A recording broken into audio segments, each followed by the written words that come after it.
Hello. Hi. This is the Rich Kid Richard. Welcome. I am hosting a live event streaming over all social media platforms. And I do this all the time. So make sure you like and follow.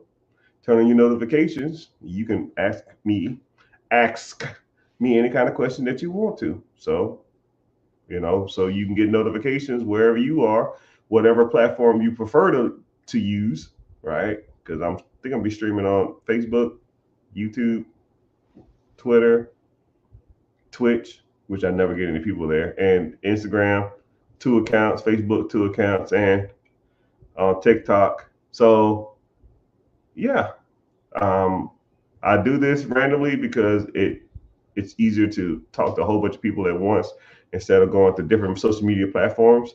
So if you follow and subscribe or tune in, I can pretty much answer any question that you have financially. Some areas of expertise that I focus on is business ownership, business acquisitions, credit, building your credit, working on your credit score, working on your credit profile, working on business credit, working on personal credit. Other things I focus on is investing, 401k, TSP, IRAs, ETFs, mutual funds, high yield savings accounts, all that. And then buying cash flow producing assets. We talk about real estate. We talk about storage units. We talk about Airbnb. We talk about ATMs. We talk about uh, shoot, vending machines, and all that kind of stuff, which in theory is the embodiment of the majority of anybody's financial journey. And a lot of times people will ask me, well, what about these particular subjects? What about this? It's not the fact that it do or don't work. I just don't. I'm not a get rich quick type person. I don't gamble, and I'm not out here trying to hustle. Like things like forex, that's literally like gambling to me. Like you put your money into something, make a short, make a call, make a put, and hopefully it increases in value over a short amount of time, and then you pull out. Like that's comically like gambling. And also things like crypto currencies. Like crypto is cool. I think there are some better options in cryptocurrency when you should just put your money into something and just let it ride. Um, the bigger stuff like the Ethereum, the Bitcoin, the Ripple, the XRP. If you want to play around with some stuff, you might get into some Doge or something like that. But some Cardano stuff like that. But for the most part, if it's not one of the big five or big six, I don't want to hear it. And if it's not like a long play, meaning it's not over the next 3 to 5 years, I'm not with it. So just that's the type of areas that I typically try to focus on. And if you want to focus on stuff that's other than that, maybe I'm not your guy, but I am knowledgeable on all things money. So, you never know. Just stay tuned, watch, comment, like, follow, and all the kind of traditional stuff. And, you know, be looking out for me when I'm on those platforms and ask me the questions. So, um, I asked some people to submit some questions to me, and I'll just go ahead and do some rapid fire stuff. Aloha, Steve. What's happening, man? Hey, what? Oh, you're on Facebook. Oh man, I'm new to this, so it tells me where you're from. Yeah, I sent you your link too. I think you messaged me and I didn't get back to you. I don't really check the platform a lot. I'm busier, but I think I reached out to you, and we should set up something soon so we can discuss in detail some things that you want to do to move forward. But I appreciate you being here, man. So, individual said, should I buy a business or should I build one? So I want you to really think about kind of what you're asking in the perspective. And I don't look at stuff like from a personal perspective or a biased perspective. I look at stuff from the perspective of money. I'm not trying to reinvent the wheel, right? Why would I take so here we go. I'll even have both of those subjects in a nutshell, right? You have a business you can buy or acquire, or you can have a business that you start. One pro of starting a business is you can tell people, I built this from the ground up and I've gave my blood, sweat, and tears. I mean, and that's pretty much the only perk of starting something, is to tell people that you started something. You know, say you wanted to start I don't know, construction company. I just making something off the top of my head. So you got to get licensed. You got to probably buy a truck. You got to go find employees. You got to go do marketing. You got to have suppliers. You got to go do bids on houses. And then you probably got to build that stuff up for months, maybe even years out. And that process is going to take you tens, 50s, 60s, 70s, $100,000 to just to get off the ground before you even made a dime. So you're essentially hustling backwards. You're digging a hole just to fill the hole up as you go through it, instead of buying. Now, let's say there was a construction company for sale that's, I don't know, $300,000, that's making you $100,000 a year, right? The day you buy it, you're making money. Why would you spend 6 months to a year, maybe 2 years at a loss, when you close on a Friday and on Monday there's money in your account? Because if you bought it right, which the only way I teach is to buy them right, your debt servicing means the amount of money you're paying for the business or the asset, and payments should be covered from the amount of money you're bringing in. Like, that's the only way to do it. If that number don't work out, then it's a dud. If my monthly bill on a business is $10K and it brings in $15K, that month I made $5,000. I mean, this is what, 8th grade math? I'm sure most people who listen to this graduated from the 8th grade. If business A made $15,000 and business A expenses are $10,000, how much money does business A have at the end of the month? Ma'am, right here. Okay, let me get this straight. 15,000 income, okay. Expenses are 10. How much at the end of the month? I think that's 5. Is it 5? I'm just throwing that out there. You're correct. Ding, ding, ding, ding. Okay, cool. Question number 2. The business expenses of a startup for that month is 10,000, and the business income is 0 because you don't have any customers yet. How much you have at the end of the month? Hold on, man. Hold on. We could do negative here?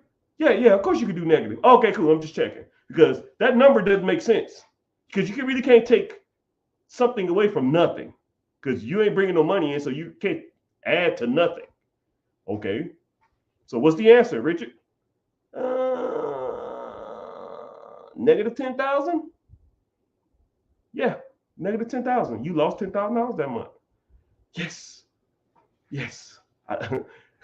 I studied for that test too. Woo. I got 100. Yeah, you got 100%. Congratulations. Right? Why buy a process that's already existing?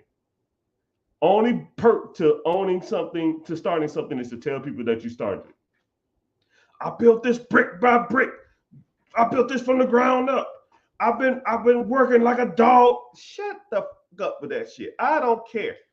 I'm here to make money, not friends, not have a good time. I don't want no owner pride or none of that crap.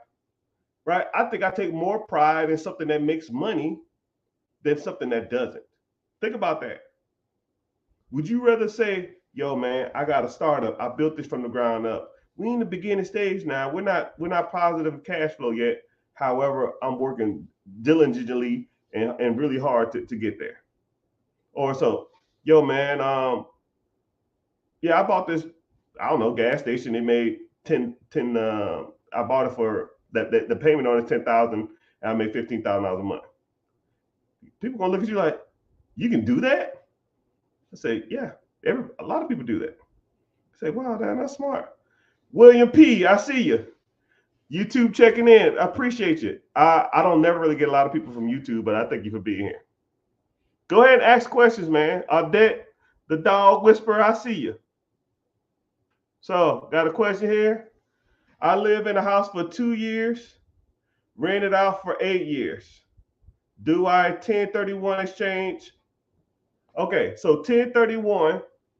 Okay, so for those who own a property or their primary home, if you buy a property and you own the property and you live in the property, you do not have to pay capital gains tax when you sell that property. So the rules are, if you live in it for the last 2 years, or if you lived in it 3 out of the last 5 years. So if you lived in it for 2 years, and then you or 3 years, and then you rented it out for the next 2, and then you sell it. So that 5-year span, you lived in it for 3 years, or the last 2 years you lived in it. When you sell that property, you do not have to pay capital gains tax on that property. However, there is a loophole, and it's called a 1031 exchange. A 1031 exchange is when you have an investment property. Now it's considered an investment property. You at your 6-year mark, or you bought the house and you never lived in it. So a lot of times what I try to tell people to do is you can either do a 1031 or you go move back into that property for 2 years and then you sell it, right? Or you refinance it or do a HELOC, but that's another story. We'll get to that. So you can go and take, if you lived in that property for 2 years, or in the last 3 to 5 years, you lived in it, you don't have to pay capital gains tax or taxes on your profit. But if you have, you can do what's called a 1031 exchange. So let's say you bought an investment property, you paid $100,000 for it, you owe $50,000 after 10 years, you sell it for $200,000, and you got $150,000 of income. You can pay capital gains, which is 35% or something. 35% of 150,000 while is 50 big ones. Do you want to pay $50,000 to the IRS? Hell no. So you can do what's called a 1031 exchange. That means you take your profit and roll it over to another property, right? So instead of you paying $50,000 to the government, you pocket in $100,000. You take the whole $150,000 and then you roll it over to another property, and you defer capital gains tax, or you defer taxes on that income. But you actually can buy a business that has real estate attached to it too, and you can do a 1031 exchange. So if you have $150,000, you can put $150,000 on the existing business. Let's say the business was $1 million and it's producing you $150,000 a year. So now you bought the tenant, that's the business. You bought the real estate, you deferred taxes, and you produce income every month. Win, win, win. All I do is win. Win, win, win, win, win. And then say if you have an investment property and you say, yo, man, I want to sell it, but I don't want to do any 1031 and exchange, none of that crap. Cool. Just refinance, because debt or refinancing is non-taxable. You do not pay taxes on debt.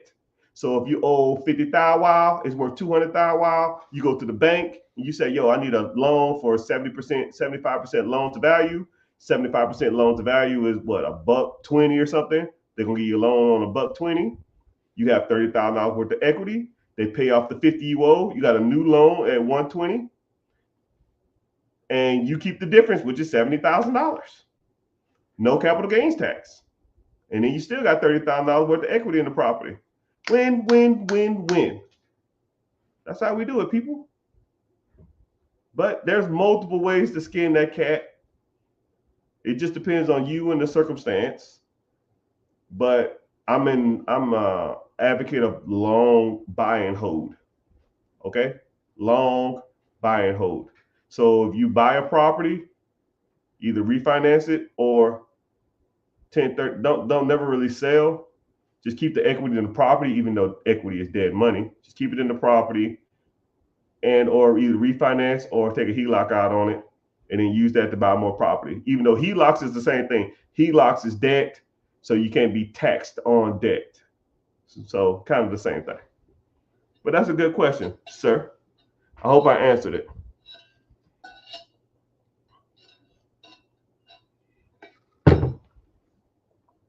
But y'all can go ahead and ask whatever questions y'all want. I don't know how social media works. I don't know if you can tap the screen and give it likes. But please make sure you're tapping the screen. Make sure you're following. Make sure you are turning your notifications, because I'm pretty much here to answer all of, if not all, any of your questions, right?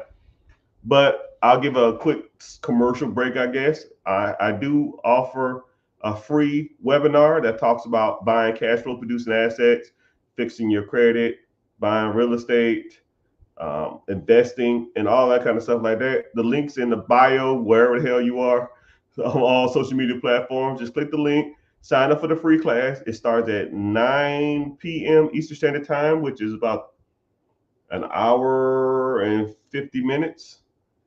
You know, I almost forget I even have to teach the class, but I always remind myself, like, Wednesday. Today's Wednesday, right? You know, it's bad when your days run together, because every day is just a grind. It's a hustle. You know what I mean? So, but how are y'all doing? Let me know where y'all checking in from and all kind of stuff. We got somebody from Hawaii.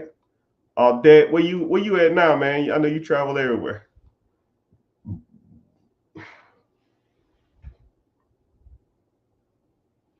Okay, somebody asked on TikTok about aged corpse. Oh, hold on, let me get you. Woo. Woo. New York's in the house. What up, Stick? MP God, I see you on Twitch. Holy Hey, MP God. Thank you. You're my first Twitch person. Hi. Welcome to Money Talk, Instagram, Facebook, Twitter, Instagram, Twitch. We talk about everything cash flow, producing assets. We talk about everything money, investments. Talk about life insurance. We talk about whatever subject you want.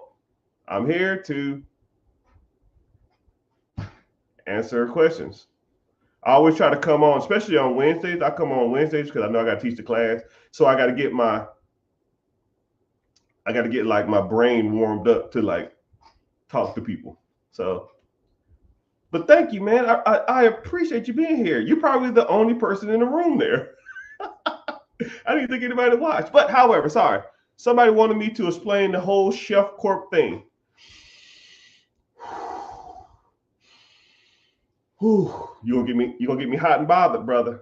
You're gonna get me hot and bothered. Okay, so let's go back to a far distant land, the land of 2017. Skinny jeans and and 50 cents and Soldier Boy. That's supposed to. But anyways. So back then, the banks stated that, hey, we will give you money contingent upon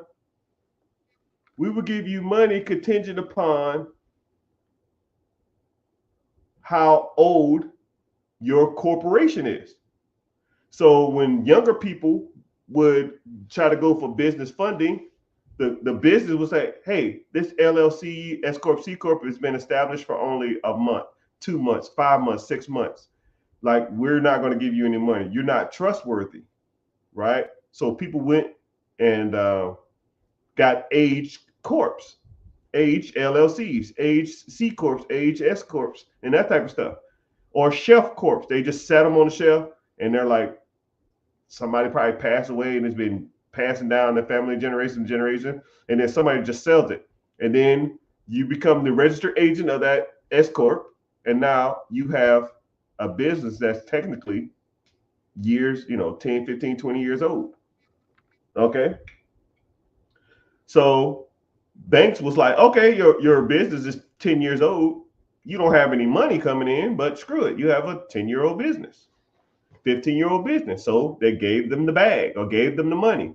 And then from about 2017 to a little bit before COVID, 2020, maybe 2021, my Meladin Challenge friends would go get 10,000 wow, 20,000 wow, 50,000 wow, 100,000 wow from the banks from a Chef Corp that they bought for, $2,000, and they got $100,000 worth of business credit.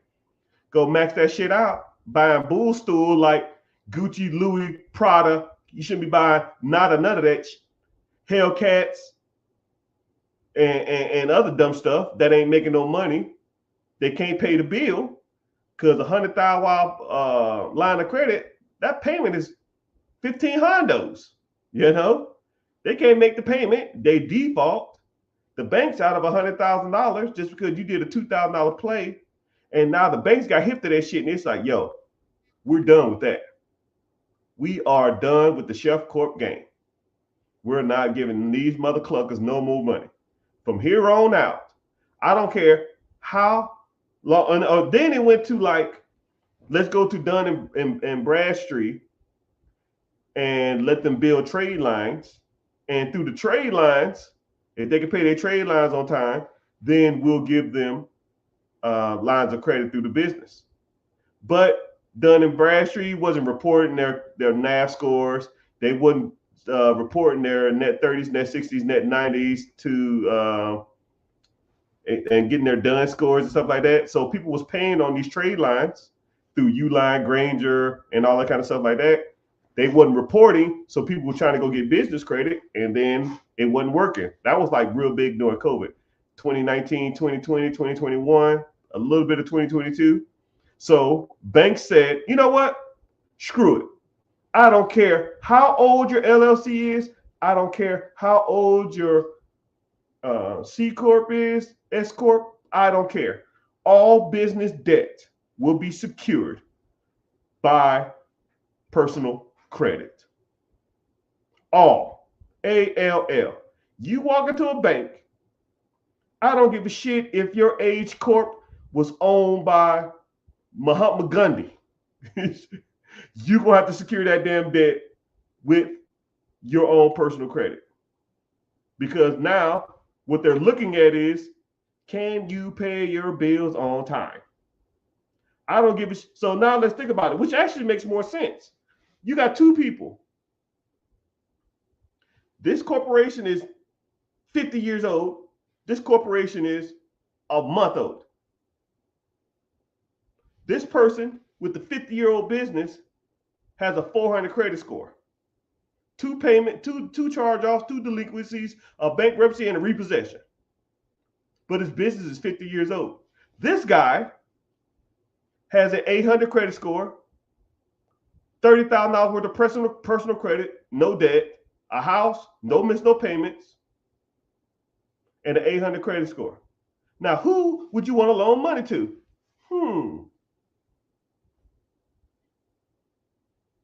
An 800 credit score with a new business, or a 50-year-old business, or somebody who can't pay their fucking bills on time? I'll wait. Well, never mind. I won't wait because I already know the answer. Give me the 800 credit score. This guy shows responsibility. A 50-year-old business of a person that can't do no business is worthless. I'll take the new guy. And that's how you get business credit with a new LLC. People come to me all the time. Yo, man, I'm going to go buy me a Chef Corp. Why? Why pay $2,000 for some shit you can get from the Secretary of State for $50? How's your personal credit? Well, it need a little work. That's what it needs. You need to get your little ass to work. That's what you need to do. That's the play. Fix your personal credit. I can secure hundreds of thousands of dollars of business credit when your personal credit is good. Now, if your personal credit ain't good, don't come to me talking about, man, I'm trying to get some business credit. That's like the number one question in my DM. I get 400 DMs a day. Half of them, yo, player, I'm trying to get that. I need 100K. You know what this is what it says. Hey, player, I need 100K for business loan. I need 100K business loan. I got to get some shit going. Okay, cool. What's your personal credit? Well, see what happened, and then it comes the pity party. I just delete. I don't even read. Well, see what happened. If you don't give me a number within like two sentences, you're done. Here, cool. Credit repair. Here you go. Sign up. Thanks. Bye. Because you need it. Right. And then this is what's happening in credit repair. Right. Because I do, me and my team do about 100 credit repairs a week. 100 a week. Not a month. Not a year. A week. And everybody I call them, I say, yo, here's your credit score. Here's your credit report. What's your credit score at? Oh, well, Credit Karma says 600. Cool, here you go. Here's your actual credit score. Well, why does it say, what'd you do to it? What the fuck you mean I do what I do to it? That's the score. Well, why does yours say 5.25? I think yours is wrong. No, ma'am or sir, mine is right. I have no reason to lie to you about no freaking credit. It's not my credit. I benefit none from this. You came to me, and then I'll say, okay, let's review your credit and let's see what's on it or what's not on it. It says right here that you had a late payment for a medical bill. Oh, well, see what happened is that shouldn't be on there. Well, it says you got a repossession right here. Well, see, what happened is I put my car, my baby mama name, and so it is right. Well, they shouldn't be. Get out of here with that. No, don't justify to me. The banks don't care. You're just a number on a piece of paper. That's it. When you come to my face and you say I want funding, or I want to buy a business, or I want to buy real estate, or I want my credit repair, or I want to get into investing, it's just numbers to me.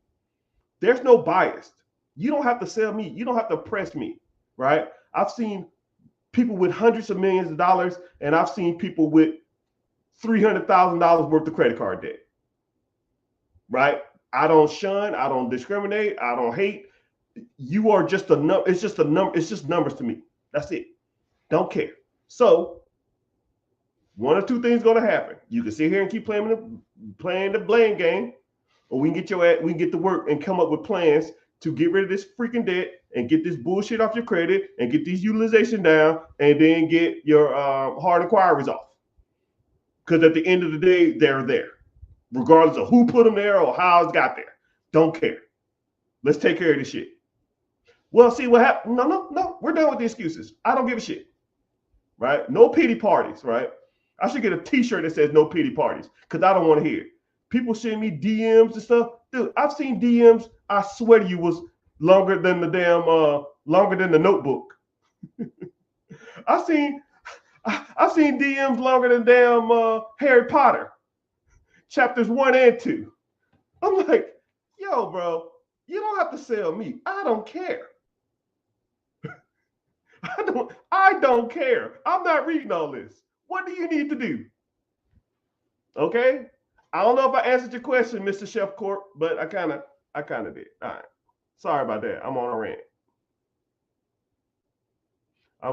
People. I would love to train through you. Yeah, man. Click the link in the bio. Join the free class.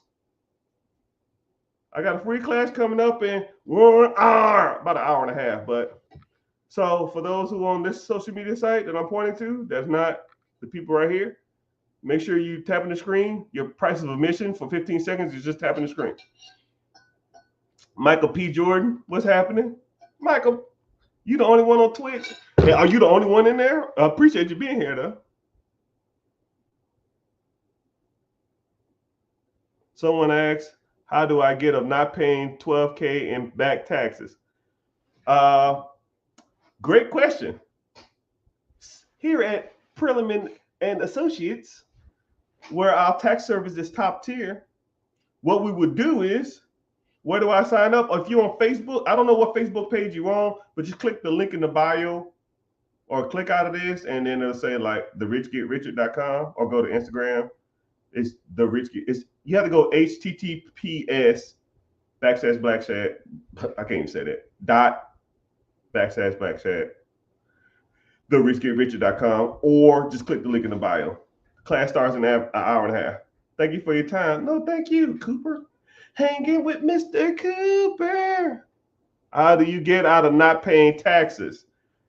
And 10K, I don't know if it was past taxes or it was current taxes. Either way, this is what you do. I would shoot me a DM and say I need tax help.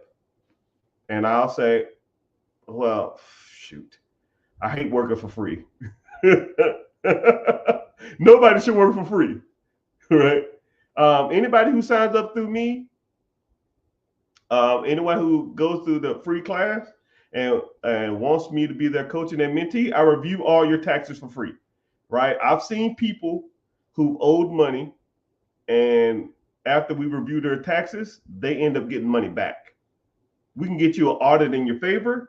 I can review to make sure it's even correct on your taxes. I can review it to see if you did all the proper deductions, right? Especially if you have an LLC or a business, right? You should have been writing off a lot of stuff. I think every human being in America should have an LLC. Every one of y'all. The tax code is written for business ownerships. You know, okay, here we go. I'm gonna give you a quick synopsis. There's pretty much two tax laws. There's personal taxes, and then there's business tax. If you had to guess, how many pages of the tax law is personal taxes? Anybody want to take a stab at it? How many pages of the tax code is for personal taxes? You're probably not even close. You're not even close. Whatever number you're saying, divided by 5. I don't know. I can't see your comments. The answer, it was 4. 4. And they bumped it up to 6 recently. They added two more pages. Because the child income credit went up. Or the child income credit has like different defaults and shit in it. 6 pages of a tax code, United States of America tax code, authorized and enforced by the IRS, Internal Revenue Service, personal taxes, 6 pages. Now, how many pages do you think the tax code is for business owners? Business owners for loopholes, tax write-offs, tax deductions, everything. I'm gonna get caught up on my comments, so I'll see what y'all saying in numbers wise.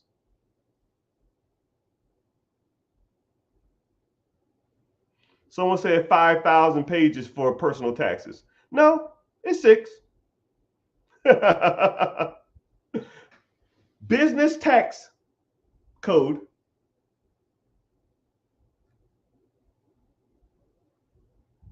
between, depending on which one you get, 1,500 to 1,700 pages of tax write-offs for businesses. So when someone comes to me or comes to the team and they say, yo, man, I'm getting screwed on taxes. Do you have an LLC? Do you have an EIN? Do you have an S Corp? Do you have a C Corp? Do you have a DBA? Because if you do, the tax codes are written for those who have a lot of deductions. Tax codes aren't written for people. Same thing about bankruptcies. Bankruptcies aren't for people. Bankruptcies are for businesses. Do not file for bankruptcy if you're an individual. If you're a business, you've gone through turmoil and there's no other options, so be it. Personal people never, ever, ever, ever, ever should file bankruptcies.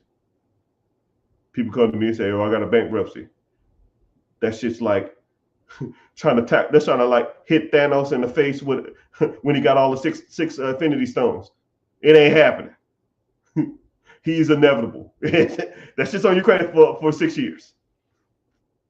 But if you default on your bills, you have a late payment on your bills, you have a charge off on your bills, you can get that removed off your personal credit. I'm not giving you any personal advice. I'm not telling you what to do.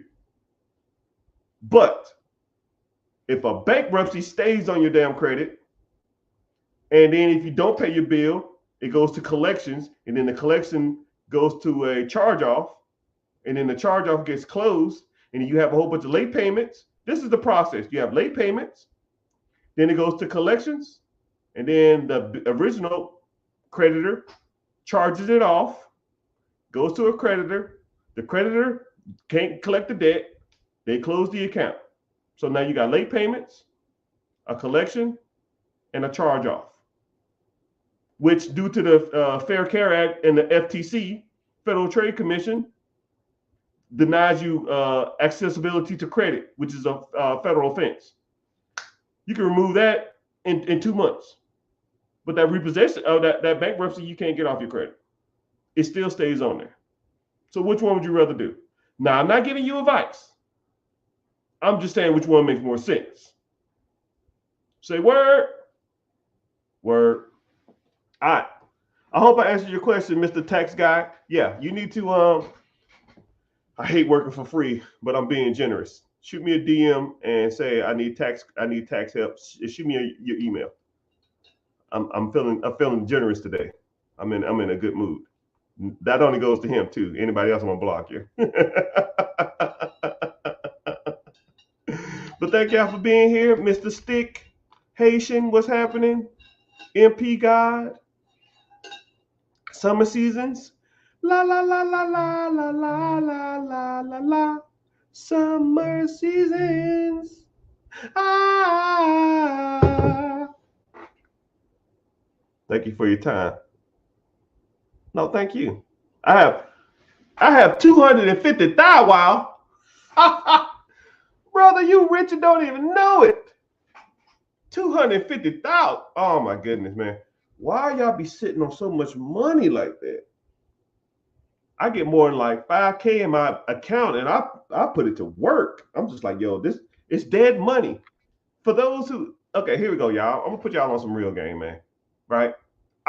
There's terminology amongst me, right? I don't know what other people call it. I'll give you my philosophy on it. I call it dead money. Okay? Dead money is money that doesn't do anything but sit. It could be depreciating. It could be not drawing interest. It's just sitting there, right? And there are things that you should be doing better with your dead money. One, if you have money, I guess, in a savings account, it should be in a high yield savings account. At least it hedges some inflation. If you don't have your money in a high yield savings account, it's dead money, right? Second of all, money in your like checking account, right? Anything over like 10,000, wow, take your expenses for the month, double it. Anything more than that, dead money. It's just, it needs to be allocated towards something that makes money, right? So if your expenses is $5,000 a month, you should keep $10,000 in that account and then transfer it over to a high yield savings account. And if it's, and you're going to allocate it in the next 3, 4, 5, 6 months max. If you're going to allocate it to something in the next 6 months, like buy some piece of real estate, buy a business, buy some cash flow producing assets, cool. Let it sit in the high yield savings account. But if it ain't going to be allocated in something in the next 6 months, bro, put that shit to work. Put it to work. Assets, cash flow producing assets all day long, right? Mutual funds, ETFs, stocks, bonds, mutual funds, businesses, real estate. I don't give a damn. That's dead money. Dead money, right? Equity in your home, dead money, right? People always like, it's a cushion. It's dead money. Why? Why you want to? People like, yo, I want to pay off my house. Why? Paying off your house don't make you money. The objective is to make money while you're sleeping. If you are sleeping in a paid off house, you are not making any money. If you're sleeping in a house with a house payment, you're not making money. Stop me when I'm lying.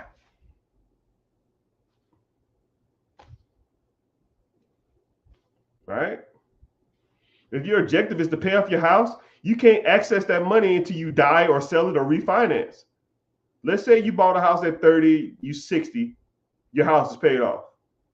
You bought it for 300, now it's worth 650. Congratulations. You got a $650,000 anchor weight that you sleep in every day because it's not making you any money. Well, I save a house payment. Brother, you save $3,000 a month in payments. You still pay taxes.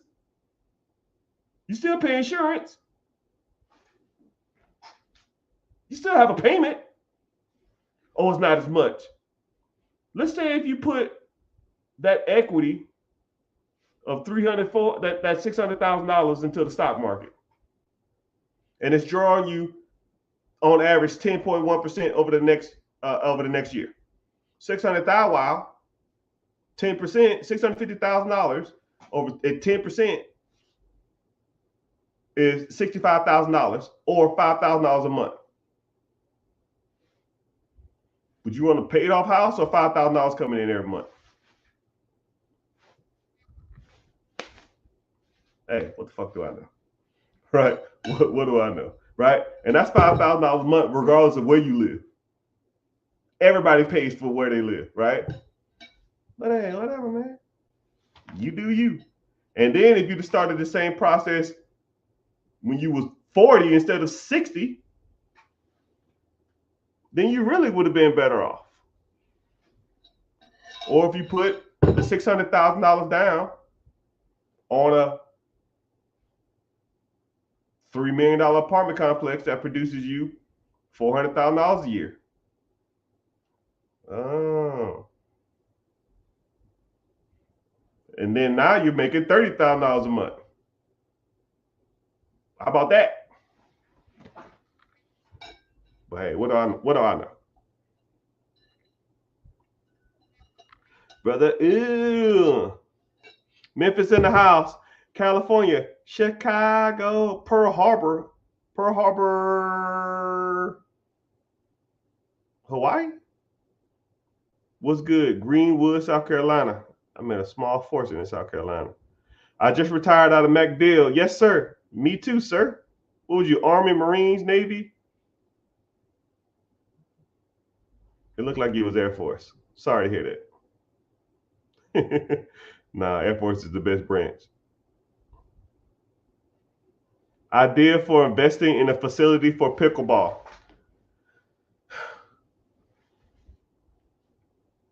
My personal opinion, I don't like starting anything. To me, I kind of think pickleball is kind of, I ain't gonna say it's faddish. I called pickleball 3 years ago.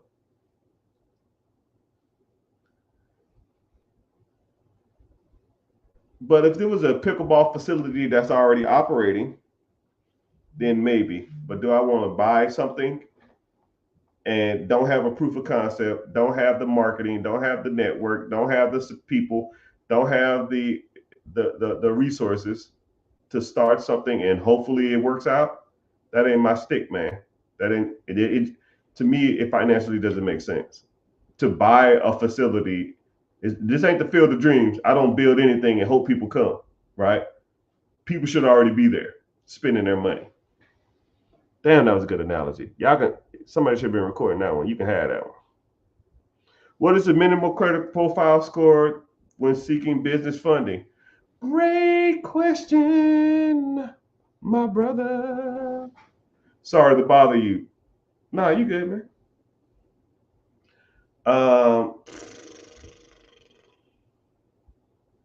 The minimal credit score profile. So your credit profile. So a lot of people always confuse credit profile and credit score and FICO score. They're kind of like different things. It just depends on you, right? So if you want business credit, you need to have a strong credit profile. You need a strong credit score. Strong credit profile is a credit card, 2 lines of credit that you've had for more than, I think, a year and a half, or more than a year, or a year and a half, or 2 years. That's over $5,000, which most people kind of probably should have that or need to be working on that. And or you need a 680 credit score, right? But there's other programs. Some people say 650. Some of my people say 650. Some of my people say 680. Some of my people say 700. But if you were on the cusp, then I'll be like, nah, man, we good. Let's try to get this score up a little higher. So your objective is always trying to push your credit to the max. Because what's the point of having credit if you don't even use it? Like I was explaining that to somebody the other day, and a lot of people look at their credit like a vanity metric or something. I have an 820 credit score. So what's the point? The objective of credit, in my opinion, is to use that credit to buy assets that produce you income every month. I don't give a shit if you got a 600 or 15,000. Don't give a damn how high your credit score is. Your objective is to use your credit, whatever score it is, leverage it to buy assets that produce you income that pays for your way of life every month. Point, period, blank. The score is a vanity metric. Who cares? Who cares? I always use the analogy of like a model and a bum. There's a model who's 6'5", rock hard abs, blue eyes, perfect chin, well spoken, and can't have kids. There's a 5'6" guy, beer gut, homeless, drools when he sleeps, but he can pop out 10 kids in the next 5 years. If your objective is to have babies, what the hell is the 6'5" guy gonna do for you? Not a dang thing. Same thing with credit that's high as hell that you can't even leverage it. Oh my goodness, dog. Oh my goodness, I'm speaking facts. Y'all don't want to hear it. Y'all think y'all do, but y'all really don't. Right? A lot of people say, yo, man, what's your credit score? Enough to get me lines of credit. What's yours? Is it enough to get lines of credit? Then the rest of it is irrelevant.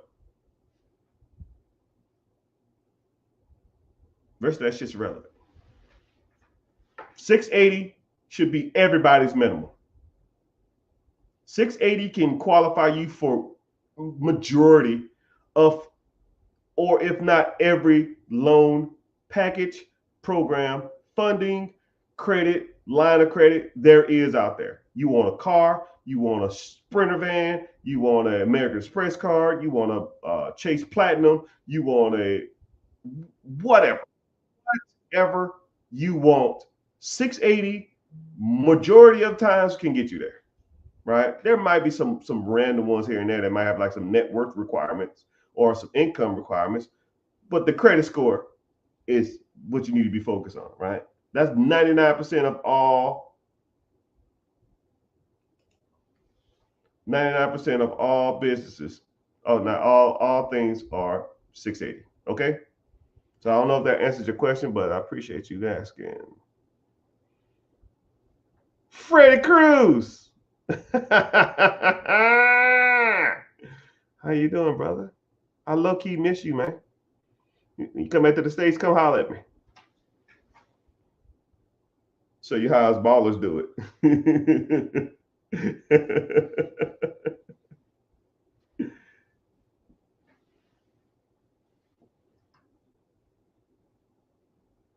If I had $250,000, if I had $250,000, I would be looking at a 10% down on an existing business. You're gonna be looking into $1.5 to $2.5 million. Your margins are gonna be a little shittier because the amount of money you're borrowing. you probably can get something in the 25 to 28 to 30% margins. I'll round down. You bought something at 2 million, you probably be making about $500,000 after debt servicing, which is 180 minus 500 minus 180 minus your $200,000 back. Year one, you should be making about 150. Year two, you should be making about 3.25 ish. You should be making about $300,000 a year after the first 18 months. But hey, what the hell do I know? If your credit's nice, but if you got $200,000 worth of liquid assets and you got shitty credit, you got bigger issues, my brother.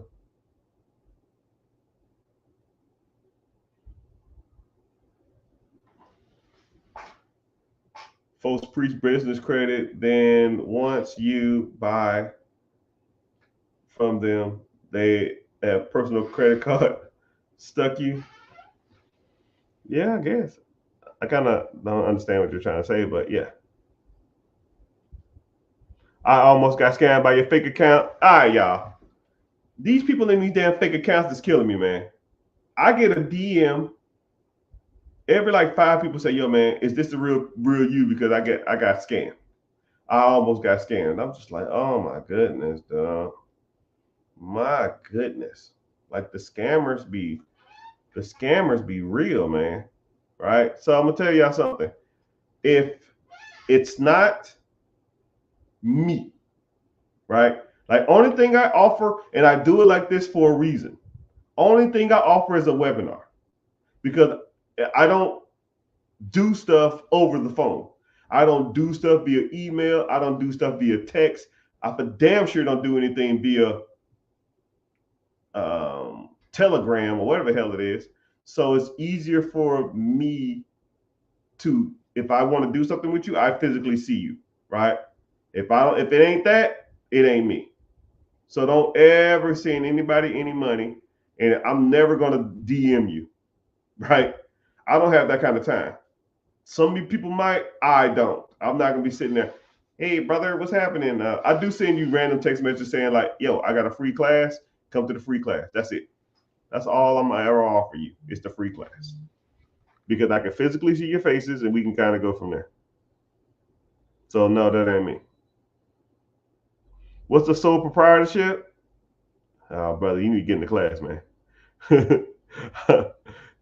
You have what's called an S corp, which is a sole proprietorship. It's just a business entity in which you have. It's like a business structure. So whenever you're buying assets, it's however it's structured, and it minimizes and mitigates the amount of taxes and liability you have as an individual from owning those assets, right? So let's say you have a house and someone slips and falls at your house, and they can sue the corporation, but they don't get no money from you. They just sue whatever assets are in that. You just manage that asset. It's kind of I don't know if that's kind of explaining, or I need to actually do the work on my credit. Yeah. Or you can have somebody do it for you. So I do offer, I wouldn't be doing myself a disservice, even though credit repairs are extremely time consuming. But if you wanted to, there's 2 types of credit service that people offer, right? There's a do-it-yourself. Actually 3. You can do it yourself, right? Go to YouTube, go to TikTok, go to social media and just learn how to do it, or go to Google, learn how to do it, download the letters, download what you're supposed to say, and then send them off to the bureaus and hope it works, right? Then you have what's called a someone guiding you, right? So you pay them a fee, $100, $200, $50, whatever the hell they charge, $500 flat or whatever, and then they give you the letters to find, like the letters you're supposed to go find. You fill out the letters, and then they tell you where to send them, and then you fill them out, then you send them off, and then you check the credit, and hopefully the stuff falls off, and whatever don't fall off, then you go back and you re-edit the stuff, and then you send it off again, right? But a lot of times, whenever you do that, I mean, you have to spend pretty much a couple hours going through your credit and finding what's wrong and what's right. A lot of people don't even know what they're looking for, and then every time you want that person to do it, they're gonna charge you a fee every time they do it, which is kind of annoying. But with my credit service, you sign up and you send us the information we need, and we're done. Right? We go for multiple rounds, and it's like taking a sledgehammer to an ant. Right? Everything that's negative or bad or derogatory in your credit, we're gonna fix. We're gonna try to go for it. That's the goal. Go for the crappy crap on your credit. Right? Late payments, derogatory charge-offs, late payments, repos, baby mama payments. We do it all, right? And then the bad part about it is there's stuff that you didn't even know you was looking for in your credit that my team looks for. For example, I had a guy who had misspellings of his name 21 times on his credit. We saw that his name was misspelled on his credit 21 times. We said, no, this is the proper way to spell his name, and all the rest of these are wrong. Shot up his score, 78 points. Had another client who's lived in 8 different places in the last 7 years. Your address is staying in your credit for like 8 years, 7 to 8 years. So you get rid of all those old addresses that are irrelevant. Now you're showing more stable. So now his credit went up 23 points just from having random ass addresses that he kind of lived at or was associated with. Who knows? I don't care. Right? So, hey,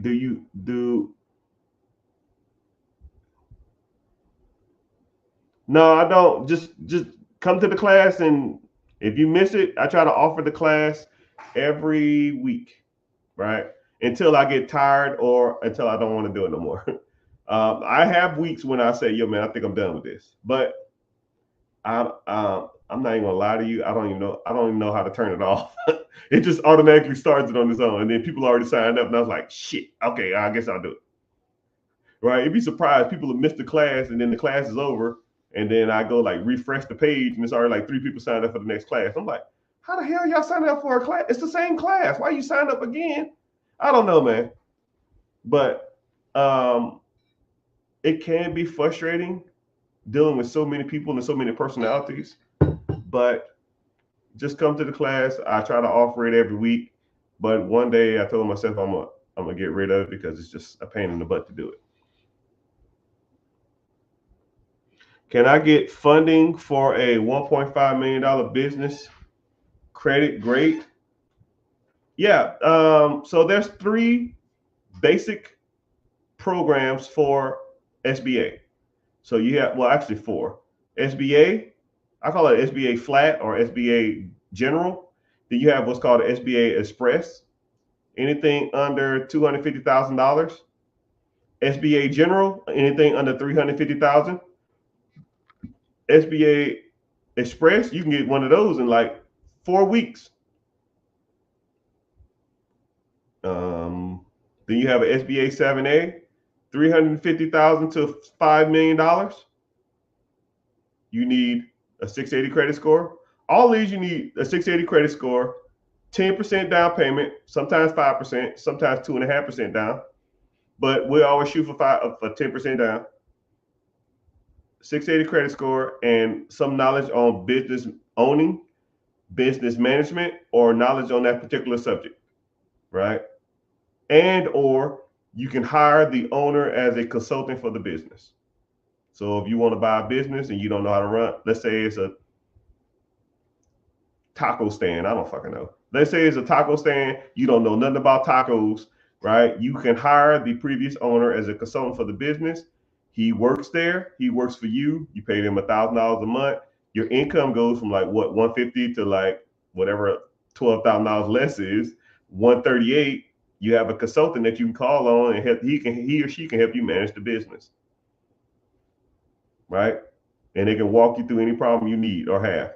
But once somebody kind of trains you on something, but this is what I like to, the analogy I like to use. right? Somebody trained you to do your job. The job you're working at now, somebody trained you on how to do it. So how long did they watch you or manage you or coach you or guide you to do your job? You might have had a little insight on it, but they still coached you on how to do that for some short period of time. Shit, 3 days, 2 days, a week, 2 weeks. I mean, and then after like 6 months, you act like you damn own the place. So how long of a coach or a consultant of a previous business owner do you truly need? Right? Everybody's business in here, everybody's job right now who's in here, more likely they can run that damn place by themselves. They probably feel like they're the best employee there. They almost feel like they can operate this better than anybody else.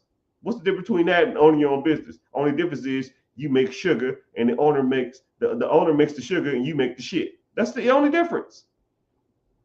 That's the only difference in that process. The owner makes all the money and he don't do shit. You sit up there and act like you own the place and you don't own nothing. The owner don't even come in there. He owns the whole damn thing. He making all the money. Tell me how crazy that is. And then you have what's called the SBA 405. Sorry for getting distracted on I get on little rants. 405 means you want to buy a business and real estate at the same time. Chicago Kingpin, I see you. I'm behind on my comments. I'm sorry. St. Petersburg, San Antonio knows how to party. San Antonio knows how to party. What would be the first thing you get with a line of credit? P Diddy. P4 Diddy. I don't even know what that means, my young brother. What would be the first thing you get with a line of credit? What's the first thing you get? I don't know what that means. What's the first thing you want? Whatever you want, man. I'm in your live. Thanks. What would be the first thing? So are you asking what's the first thing you need to do to get a line of credit? Right? There's multiple things. So with me, I almost feel like I hate explaining this to like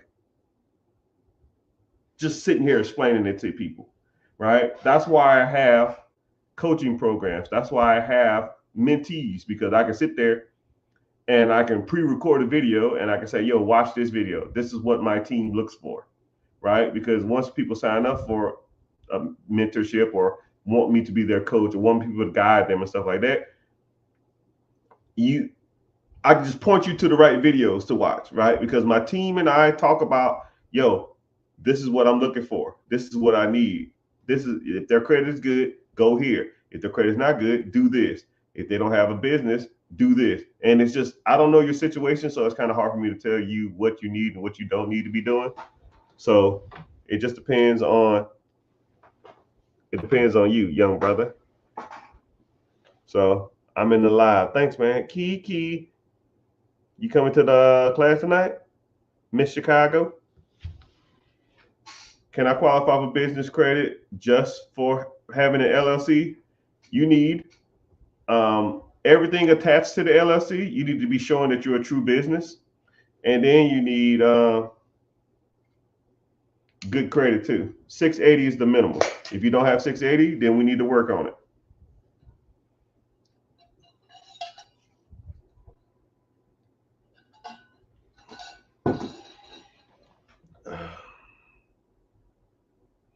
Scammers are heavy on this platform. Yeah, I know, man. I get a scam that like, it's like, I counted like 200 scam pages.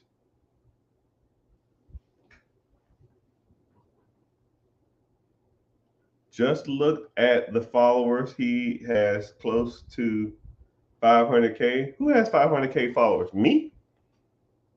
490? Yeah, I don't think I'll ever hit 500, man. TikTok hates me. How do you sign up? The link in the bio, young brother. Click my name, double click my name. It takes you to my profile. Click the link. It'll say be your own boss. It takes literally 5 minutes to sign up, less than 5 minutes. And all it asks for is your name, email, and telephone number. And I don't sell your information. I don't need to, right? I don't care about that. You won't get spam mail and all that kind of crap. All that crap to me is irrelevant, right? I don't need your money. I don't need any of this. People just keep asking me for it, so I do it. And one day when people stop asking me, then I won't offer it no more. That's how simple as it gets, right? But some people won't help, and some people feel like the free value I give them for years is genuine. So if I give you tons of value for free, could you only imagine what I'll do if you was in my program? You know, just think of it like that.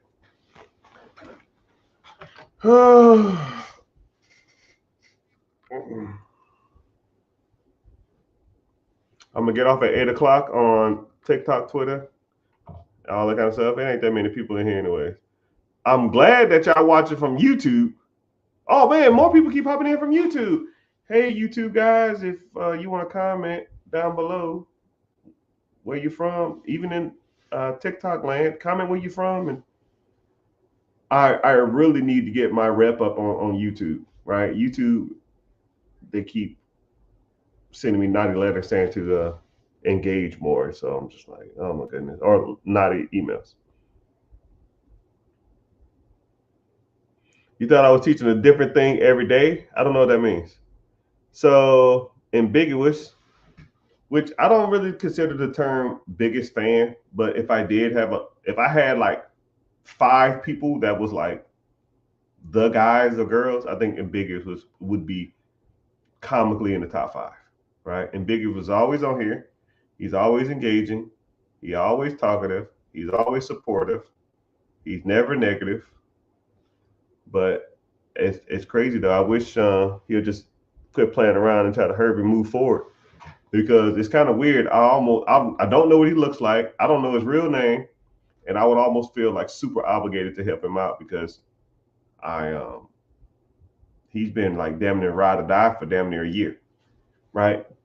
I don't know, when you came on Ambiguous, I probably didn't have that many followers. I remember one time I think I was driving somewhere and it was me and Ambiguous.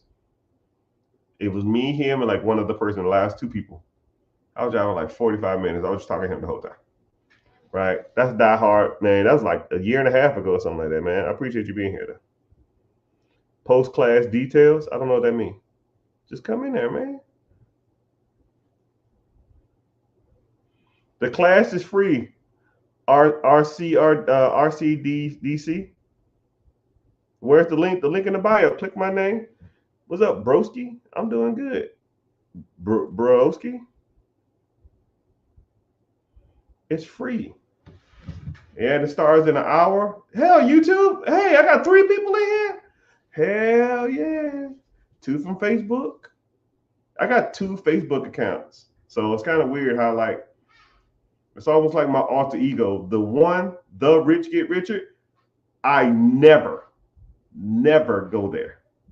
I never use that account. It like got set up as like a default when I had like 5,000 followers, and I never use it. So if you're here from there, hey, but I don't ever use it. It's just like an account. I got one person on Twitch, which I set up a Twitch account 5 months ago. About a year ago. I never go on it. I've never posted a day in my life, but I have the account. So you hear from Twitch? Hey. YouTube, appreciate y'all. Twitter, not so much. But yeah, hold on. I'll do a refresh. But yeah, make sure, I'm glad y'all here. Ask the questions. I'm about to get off here because I always gotta like stretch and reset my brain to get on the live. You know, it's kind of crazy. This is kind of like exposing my weaknesses, even though I try not to. You shouldn't do it. Like every time I do the class, I get nervous. And every time I do my mentorship, I get nervous too. I talk to people literally for hours on end and not even think about it. But when I talk to people on my lives, or I talk to them in the mentorship, or I talk to them in the free class, I get nervous. And I have to like reset my brain, even though I pretty much sit here and talk for hours on end. And you know, I think we all have character flaws, but I think I guess that wouldn't be considered a flaw. But you know, I'm showing my vulnerability. You know, but it is what it is. So, like I said, free admission for everybody. So all y'all on the social media apps, just like the screen or tap the screen. TikTok, tap the screen for 10 seconds. That's your price of admission. And then I'll talk about whatever subject. But after about 5 or 10 more minutes on the other platforms except TikTok, I'm gonna get off. I'll probably get off on all of them because I gotta like reset my brain.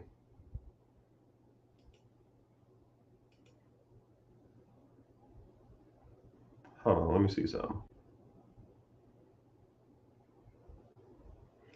Okay, what's happening?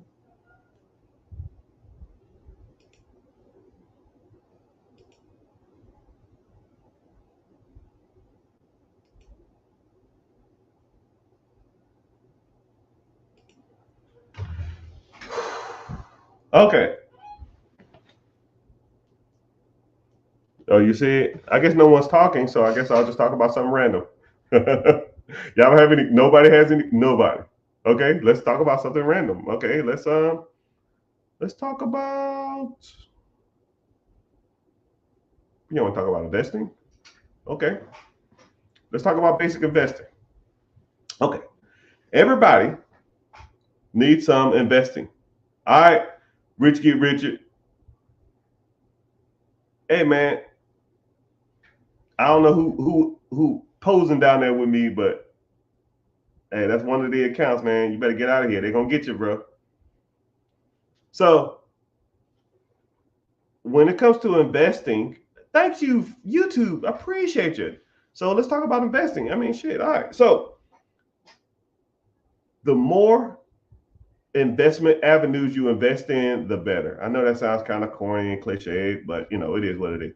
So you need to be putting your money to work on all avenues, not just business acquisition, not just buying real estate, you know, all a journey of 1,000 miles start with one step. So things like investing in, especially if you have a job with a 401k. And no, I'll meet people that say, well, I don't want to invest in my 401k. I want to buy a business. And I say, well, how long you been there? Well, I've been there 7 years. You know, the 7 years you was working there, if you'd put $300-400 into an account, $400 over a year, and if they match, you put $400 in this account and they match that account. 400 plus 400 is $800. 800 over a year is 90, you know, 9 grand. Over the last 7 years, that's $5,600. I mean, you know, shit, $56,000. No, am I right? I'm off. Yeah, $56,000. I mean, and then you could take a SBA loan out and use your 401k as collateral for your down payment. So you're trying to like save up nickels and dimes, but not contributing to your 401k. But that's your down payment for the business right there. A lot of people come to me and they'll say, yo, man, I want to buy a business, but I ain't got no money. Okay, you have a 401k? Yeah, I got about 150,000 in there. Okay, cool. If you put that up as collateral, they'll put that as your down payment. Just don't default because you owe that money, which they understand. I mean, you're an adult. Sometimes you got to take risks, but that's an option, right? My thing is I'm the king of options, right? I give you multiple options, and whatever you like the best, we'll roll with that one. All right. So something else. ETFs and mutual funds. You should be contributing 50, 100, 150, $200 a month to ETFs. I don't care. My go-to is VOO, Vanguard ETF, Electric Transferable Fund, S&P 500. You track the top 500 performing stocks in America. So it's almost like fail-proof. And then high yield savings accounts, the money that's just sitting around, not doing anything. You need to be putting it in that. So you need to have, yeah, crypto-like options.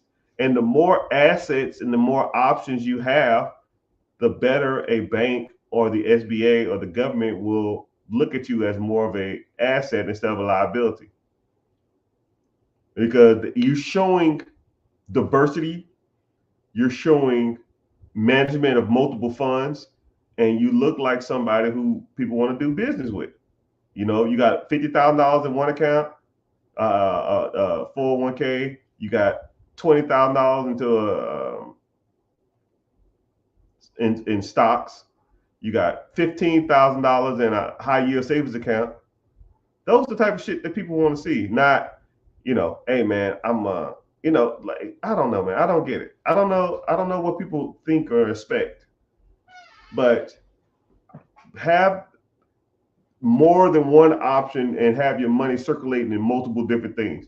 Because if one thing don't work out, the other thing more likely is. You know what I mean? So, yeah.